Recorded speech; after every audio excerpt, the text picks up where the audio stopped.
Welcome to DFC on the Green. I'm Jason Gilbo. With me is Chris Etherington, taking a look at DraftKings Wells Fargo Championship this week. Had a week off from fantasy standpoints, but definitely an interesting tournament last weekend. Yeah, it was Zurich Classic doing something a little different this year. It's keeping the team format, but they also added in the walk-up music, which was pretty unique to witness that.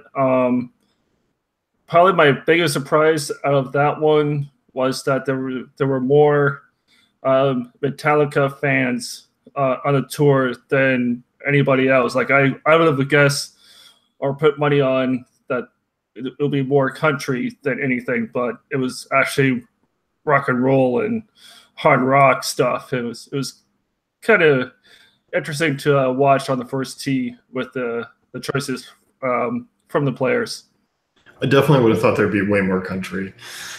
Yeah, it just seems suitable for most of the guys. They like to fish on their off days, and it's like most fishermen that I know of, they like country music. It's just like maybe that goes hand in hand with the guys on the tour, but from watching last week, I mean, it appears it's the total opposite. The guys like hard rock and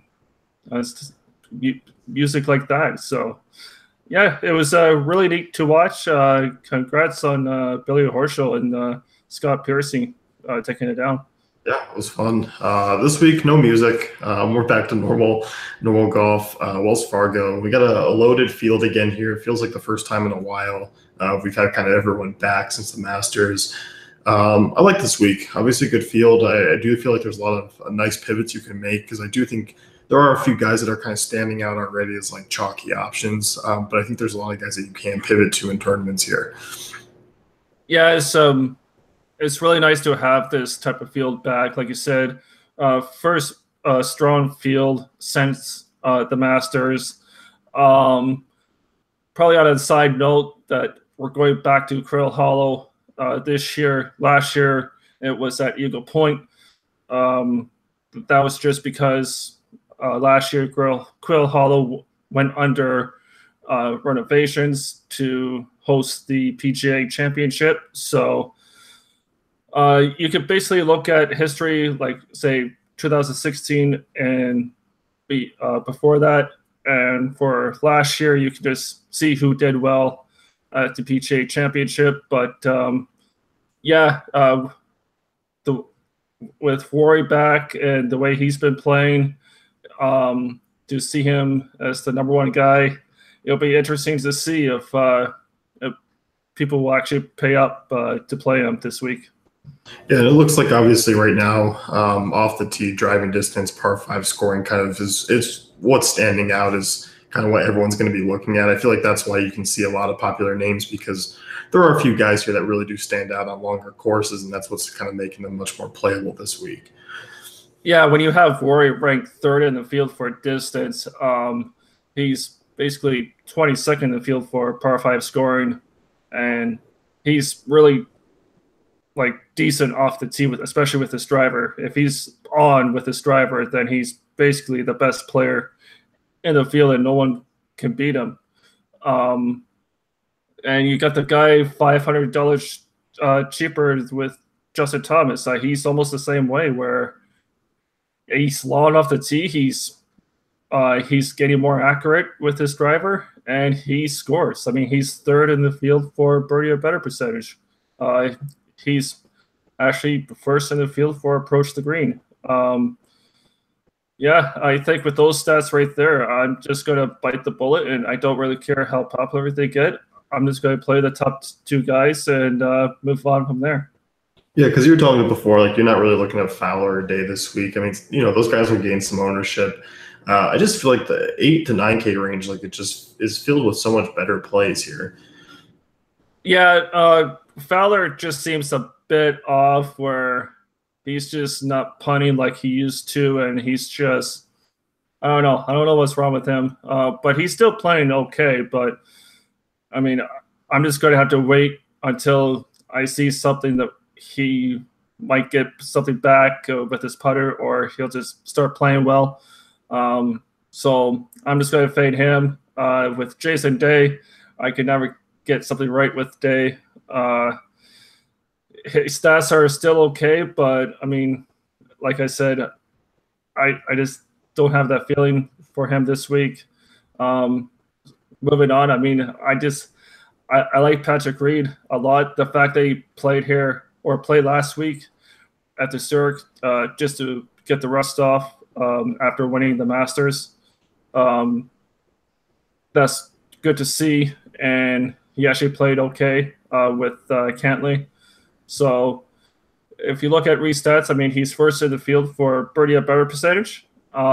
He's 11th in the field for par 5 scoring. And then if you look at his course history here, I mean, he made a cut here in 2016, 2015, and then I believe he finished running up to Justin Thomas at the PGA Championship last year. So Reed at 9,700 is a nice price for him, especially the way he's been playing.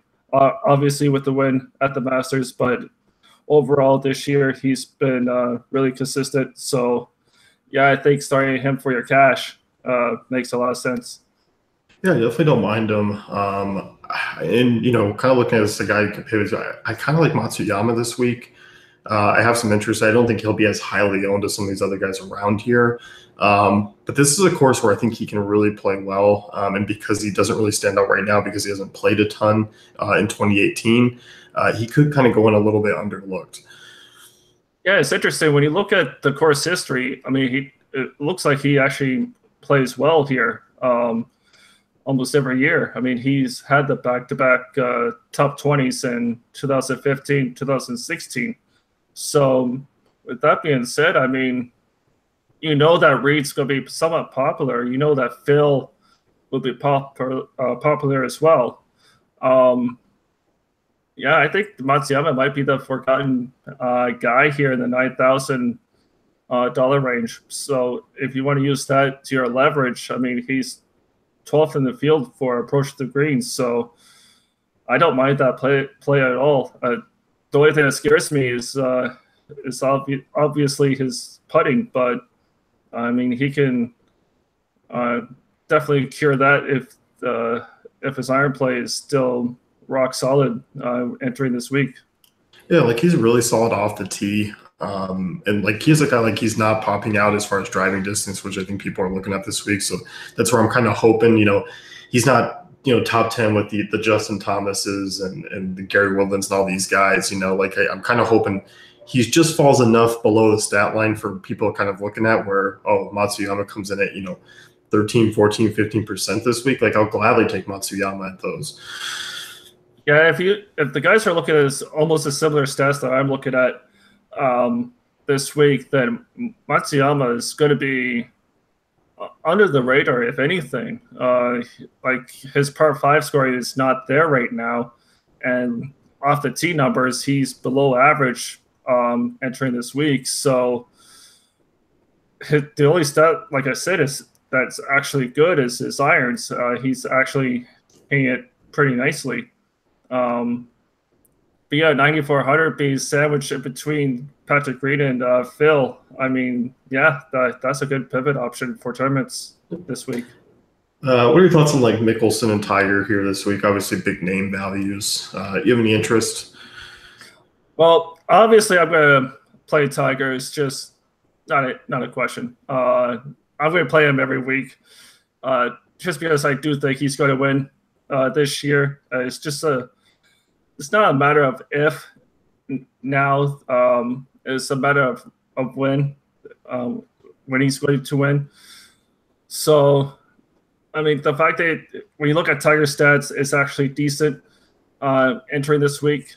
It's funny how at the Masters that Tiger actually was driving the ball better than what we saw previously, but then his irons were completely off.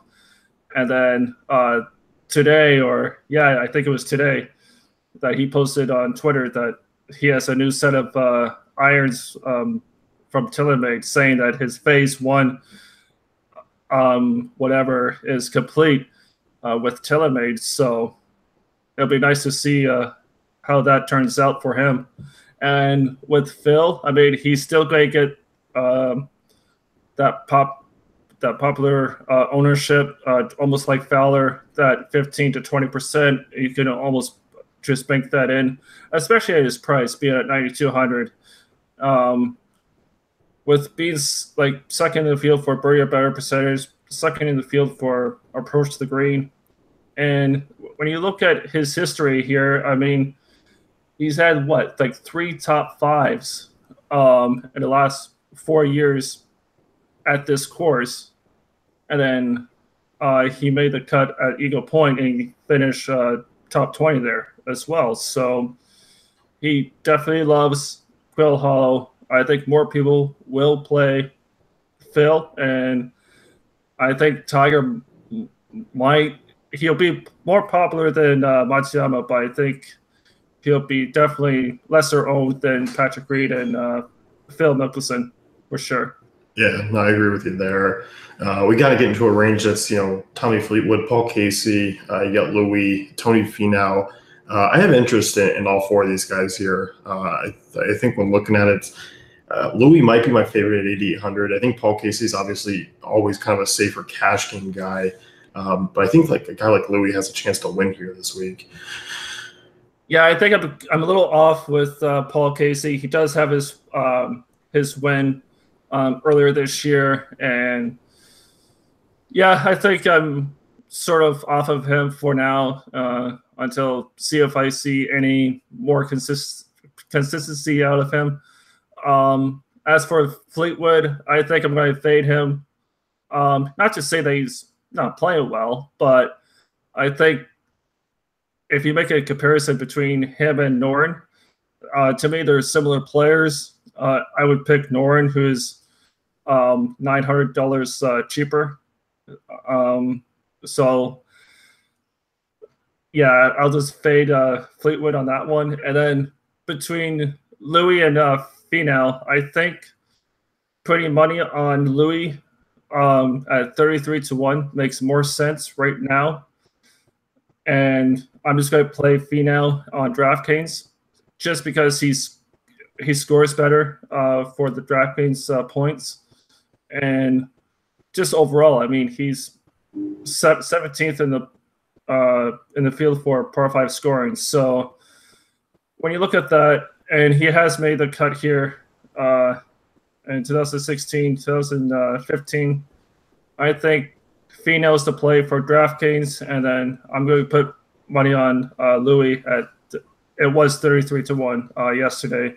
So I think that's the play for me this week. You asked me, what we're doing with Koepka this week. He's 8,600.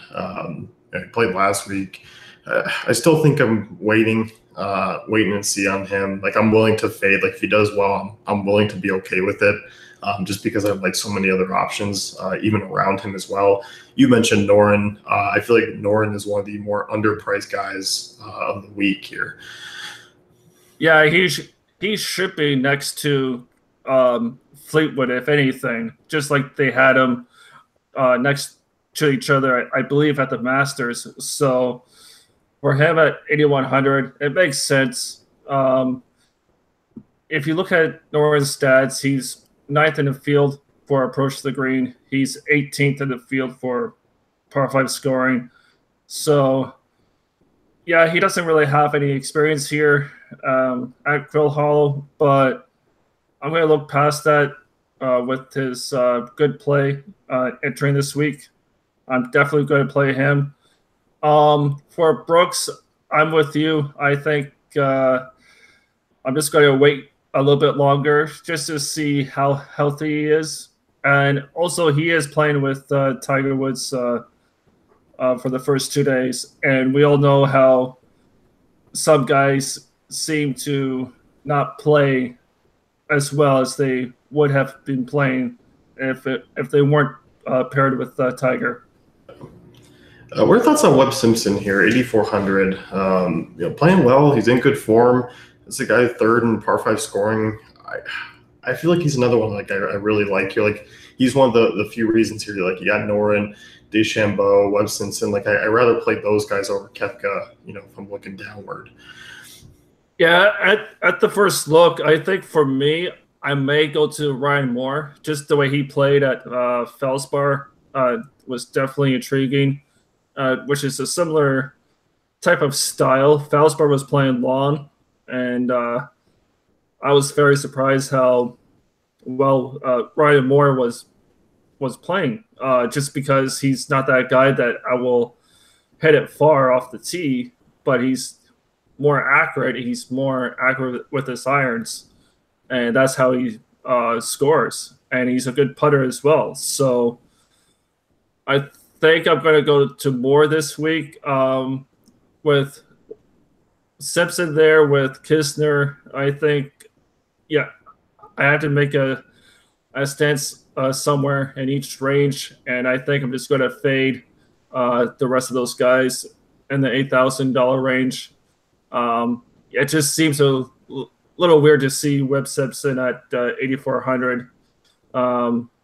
He's still consistent. Like he's putting still pretty good at this point. I mean, he's actually second in par 5 scoring, so I can see why people will play him because he can actually score. But for me, yeah, it looks a little too iffy for my liking, so I'm going to fade him this week.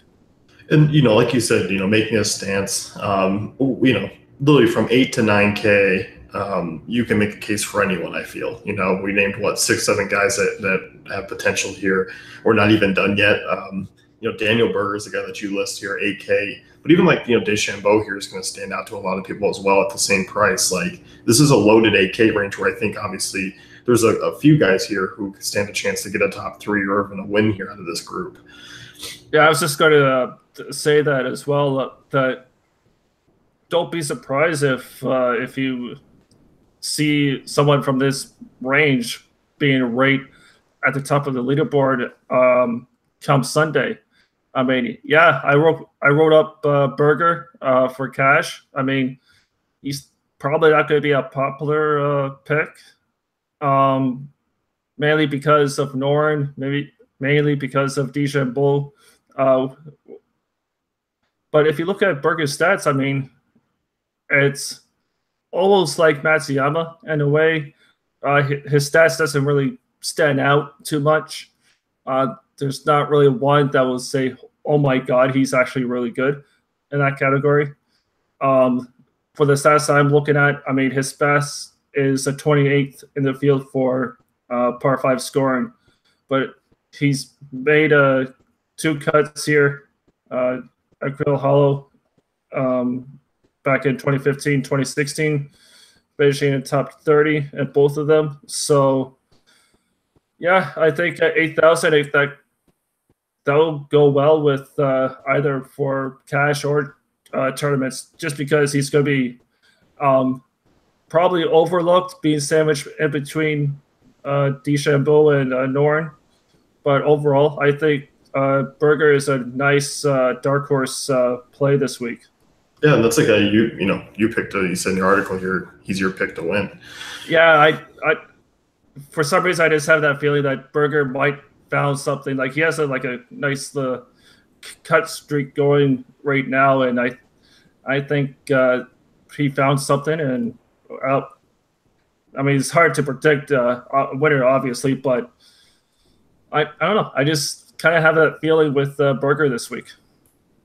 I don't know about you. Like I kind of found myself, after Berger, I don't mind Harman, but after that, like I kind of just immediately jumped down to below 7,500. Like the Bill Haas range, you got Hadley, Rogers, Landry, Burns. Like I feel like all the guys in the 7K here are below 7,500. Like that's where I'm kind of starting to go. Like there's a little bit of gap where I kind of just go, I don't want to play any of these guys. Yeah, I only have 2, maybe 3 guys that I kind of liked, but I kind of play them almost every week. So, I mean, those 3 guys would be Keegan Bradley, Grillo, and Justin Hadley. They're all fairly somewhat similar. Justin Hadley is is better than the other two. But overall, I think all three are in play. And then, yeah, I think Ben On might be getting some love right now, um, mainly because of his stats entering this week, and he's playing well. Um, Outside of him, I think if you look for a pivot option, maybe Bill Haas. His history here recently is not that good, but right now he seems to finally get back into rhythm for what he used to be known as, just a guy to make the cut and maybe give you a top 30 if he plays well. But other than that, yeah, I think you're right. I think most people will just skip this range and just go beyond 7,500. Yeah, because after that, you get into the Luke list, Francisco Molinari. You have had one there. Gary Woodland, I think, is really interesting at 7,400. I don't know if I'd use him in GPPs. I don't know if he has exactly the. He's missed the last two cuts, but I see him more as kind of a cash game guy. Despite that, I know he's been kind of in poor form, but I just don't know if he has the scoring here to really get you there in GPPs compared to some of these other names. But I do like him here. It seems that it wouldn't make sense for Woodland to play well here, but when you look at if you look at his course history, he has played well here. He finished fourth here back in 2015, and outside of that, it's been like a top 20, a top 25. It's just one of those type of weeks. But when you look at his stats, it's what you're kind of looking for a person to play well here this week. And yeah, I think Woodland makes good sense for cash, and I think Luke List is your perfect GPP option for this week, because 2 weeks ago, myself and everyone else was on him to win, and he misses the cut. So he's going to have people have like sour taste in their mouths with him for that reason alone. And I wouldn't be surprised if he's less than 15%. He'll probably be around that 10-12% range this week. But yeah, I think that's the play this week for sure. List for tournaments, Woodland for cash. Well, let's talk some of these guys that you highlight in your article here. You have a couple of guys down the lower 7K range cash. You're digging Jamie Lovemark here at 7,100. Yeah, it was really close to pick Sean O'Hare and cash. To me, they're fairly similar. The way they're playing and just overall, the standpoint, I think Lovemark is a little better than O'Hare, mainly because of distance. He's better than the average in the field for distance. He's 5th in the field for par 5 scoring, and he's 13th in the field for approach the greens. So with him coming in, I think it makes sense to go down here. Not too many people will play him. I think he has had like 6 or 7 cuts made in a row. I think he has like a top 10 finish around there as well. So yeah, I just like Lovemark for cash, and then if he goes a couple $100 more for Sean O'Hare, I think he's better for tournaments, just because of his volatility. I think he's had like a runner-up and a made cut, and it just seems that he's due for a missed cut right now. But that's who he is. You just don't know what you're going to get out of him. But I think for this week, being that he's in the top 30 in the field for 3 of the stats that I'm looking for, I think he's a good tournament option for this week. And you highlight Watney as well at 7K. All these guys, it seems like you kind of group them together as basically being the same type of guys. Yeah, pretty much. Like both Love Mark and Watney were injured earlier, and it definitely looks like they're both getting healthy again. Watney's making cuts again, which is good to see. He was really good, like I want to say 5, 6 years ago. He was really consistent. Um, but right now, it does look like he is found his game once again. He's in the top 10 in the field for driving distance. He's also hitting his irons very close. He's 15th in the field for proximity. So when you look at that, I think at 7K, there's really nothing to go wrong with him. You just hope for a make cut, basically, and hopefully he'll finish high up there, and hopefully he'll be low owned, and maybe that will do it for you this week. Anyone else below 7K? Anyone that you noticed that popped out? I feel like there's going to be a guy that I think I've seen written up a few times already as a sleeper. And I don't know if he's actually going to be a sleeper because I've seen him a couple places. And are you on? Do you know who I'm talking about? I think I do. I've heard his name pop up. I'm going to try to pronounce his first name. Joaquin Niemann. Oh, no, we're completely different then. Oh, we're completely different? Yeah. That's the one guy I've been hearing a lot. Niemann is that used to be the #1 ranked amateur in the world. He's 6,800. If people are looking at the same stats like I've mentioned earlier that I am, then yeah, he's going to be more popular than most of these guys at below 7,000. So yeah, that's my guy. Who's yours? It's right below him. It's Trey Mullinax at 6,800.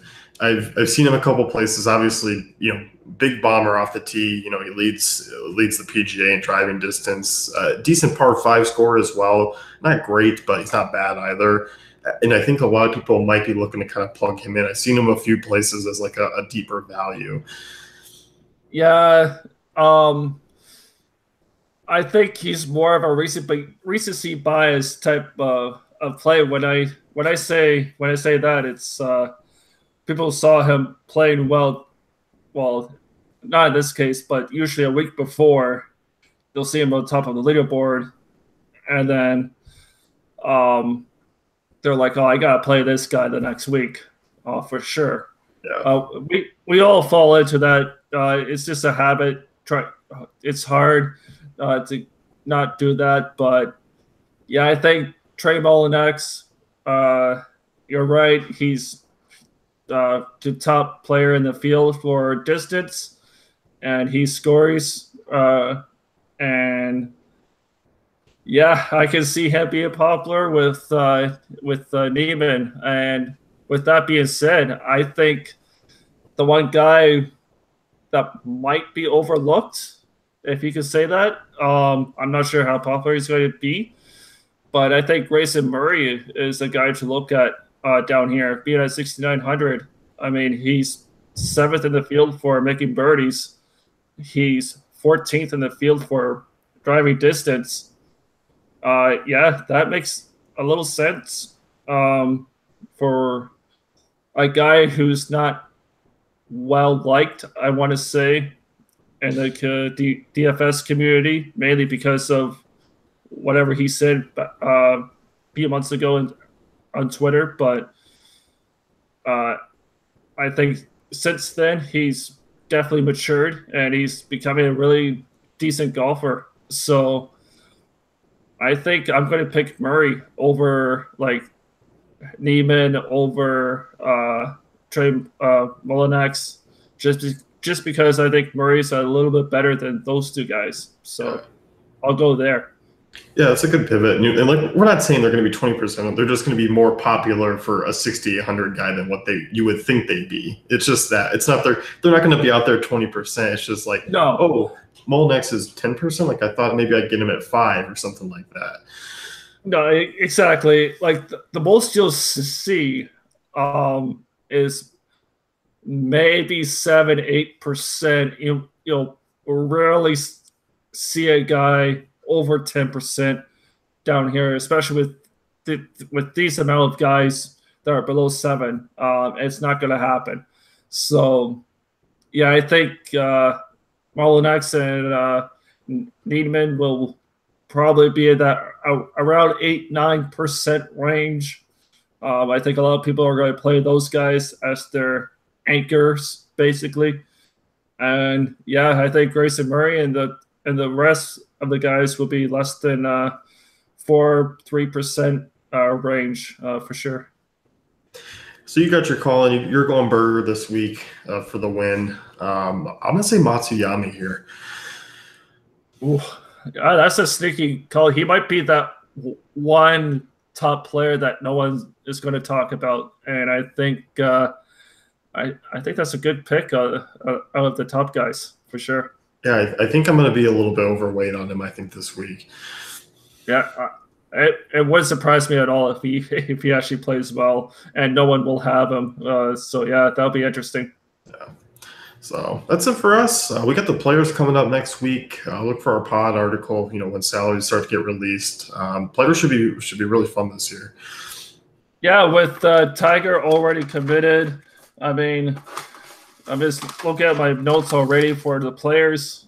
There's a couple guys that I normally play that look really solid right now, and we'll see how they do this week. But yeah, like I said, you got the 100,000 up for grabs for next week, and with Tiger playing there, and then he is also committed for the U.S. Open. So yeah, it's going to be a nice spring summer stretch, I think, for DFS. Yeah, definitely the next few loaded PGA tournaments over the next month or so. Yeah, I just wish I had more vacation days so I could just book it off. I just want to do that and just book the Thursday or Friday, just watch it all. Don't we all? Don't we all? Yeah. So that's it for us. You can go to DaveFantasyCafe.com. You can check out Chris's article, PGA Optimizer, up and loaded for this week. And we'll see you guys soon.